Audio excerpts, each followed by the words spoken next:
7 अक्टूबर को हमास द्वारा इजराइल पर अटैक किया जाता है और अराउंड 1500 लोग इस अटैक में मारे जाते हैं। इसके रिस्पॉन्स में इजरायली पीएम आते हैं और हमास का नामो निशान मिटा देने की कसम खाते हैं और गाजा में तबाही का सैलाब ला देते हैं।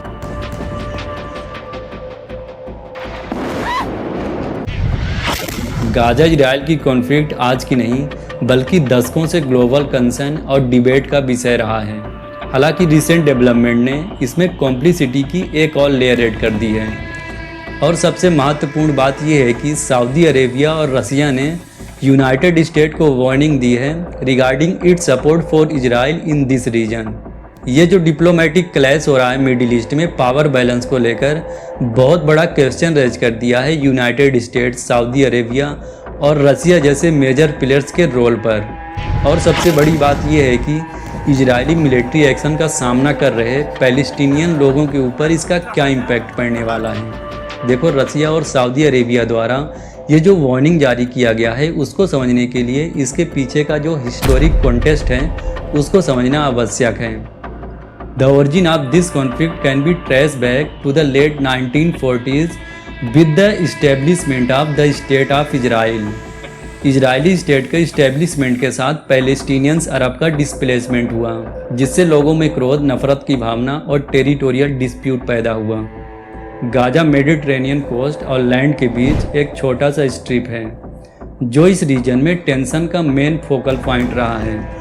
1967 के 6 डेज वॉर के बाद से ही इजराइल इस गाजा पर कंट्रोल बनाए रखा है। गाजा पर इजराइल का कंट्रोल होने की वजह से अक्सर पैलेस्टीनियन ग्रुप विशेष रूप से हमास के साथ इजराइल का क्लैश होता रहता है।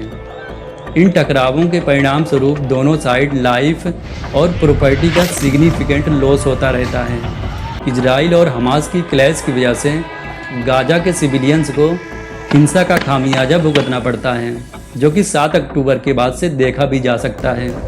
यहाँ पर ध्यान देने वाली बात यह है कि रसिया और सऊदी अरेबिया के different geographical and cultural background होने के बावजूद गाजा कॉन्फ्लिक्ट में कॉमन इंटरेस्ट शेयर करते हैं। अगर सऊदी अरेबिया की बात करूँ तो सऊदी अरेबिया के लिए पैलेस्टाइन का मुद्दा अरब यूनिटी और सॉलिडारिटी का सिंबल रहा है। सऊदी अरेबिया अपने आप को मुस्लिम होली साइट के प्रोटेक्टर और पैलेस्टीनियंस लोगों के सपोर्टर के रूप में पेश करता है।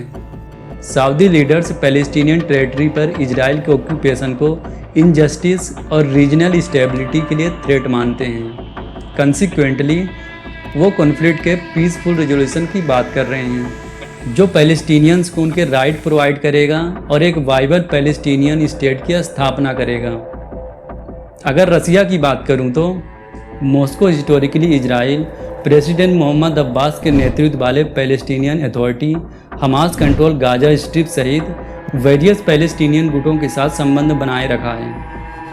हाल के वर्षों में रसिया का मिडिल ईस्ट में इन्वॉल्वमेंट काफ़ी ज़्यादा बढ़ गया है क्योंकि वो खुद को इस रीजन में एक मेजर प्लेयर के रूप में स्थापित करना चाहता है। गाजा में इजरायली एक्शन को लेकर यूएस को चेतावनी जारी करके रूस का लक्ष्य खुद को इजराइल पैलेस्टीन कॉन्फ्लिक्ट में मीडिएटर के रूप में और मिडिल ईस्ट में अमेरिकन इन्फ्लुएंस के प्रति काउंटर बैलेंस के रूप में अपनी पोजीशन को मजबूत करना है। यूनाइटेड स्टेट लंबे समय से इजराइल का समर्थक रहा है।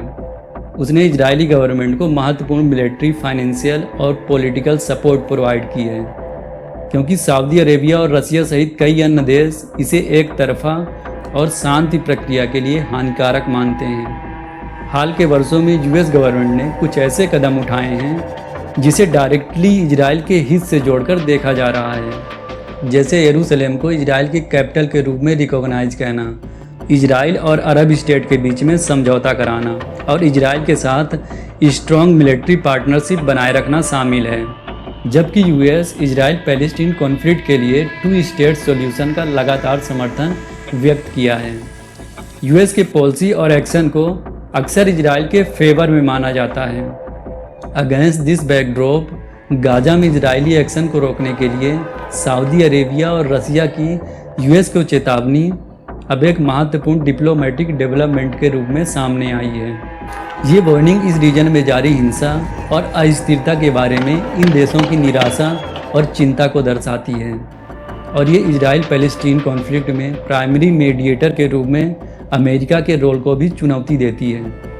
यूएस को सऊदी अरेबिया की चेतावनी इस रीजन में अपने इन्फ्लुएंस का दावा करने, पैलेस्टीनियंस के अधिकारों की रक्षा करने और अरब वर्ल्ड के भीतर अपने लीडरशिप बनाए रखने की इच्छा से प्रेरित है। सऊदी गवर्नमेंट ने बार बार 2 स्टेट सॉल्यूशन की बात कही है। इजराइल के लिए अमेरिका का सपोर्ट इस लक्ष्य को प्राप्त करने में एक मेजर ऑब्स्टेकल के रूप में सऊदी अरब देखता है। सऊदी अरब के क्राउन प्रिंस मोहम्मद बिन सलमान ने गाजा कॉन्फ्लिक्ट को लेकर अपने कंसर्न को लेकर वोकल रहे हैं। उन्होंने ह्यूमैनिटेरियन क्राइसिस और सिविलियन कैजुअलिटी का हवाला देते हुए यूएस से गाजा में इजराइल के मिलिट्री ऑपरेशन को रुकवाने की बात कही है। यूएस को रूस की वार्निंग मिडिल ईस्ट में अपने इन्फ्लुएंस और खुद को इजराइल पैलेस्टीन कॉन्फ्लिक्ट में की प्लेयर के रूप में स्थापित करने की अपनी व्यापक रणनीति का हिस्सा है। मॉस्को खुद को एक मीडिएटर के रूप में पेश किया है, जो इजरायली और पैलेस्टीनियन लीडरशिप दोनों के साथ जुड़ सकता है। रूस के राष्ट्रपति व्लादिमीर पुतिन ने गाजा में बढ़ती हिंसा को लेकर अपनी चिंता व्यक्त की है और यूएस से अपने इन्फ्लुएंस का यूज करके सिचुएशन को डी एस्केलेट करने की बात कही है। यहाँ पे ध्यान देना होगा कि रूस की चेतावनी केवल शांत की वकालत करने के बारे में नहीं है, बल्कि वो खुद को इस रीजन में एक अल्टरनेटिव मीडिएटर के रूप में भी स्थापित करना चाहता है। लेकिन यहाँ पर ध्यान देने वाली बात यह है कि किसी भी मीनिंगफुल निगोशिएशन प्रोसेस में इजरायली और पैलेस्टीनियंस दोनों की ग्रेवियांस, हिस्टोरिकल नैरेटिव और सिक्योरिटी को एड्रेस किया जाना चाहिए। इसके अलावा गाजा में ह्यूमैनिटेरियन क्राइसिस को रोकने के लिए अर्जेंट स्टेप लेने की ज़रूरत है।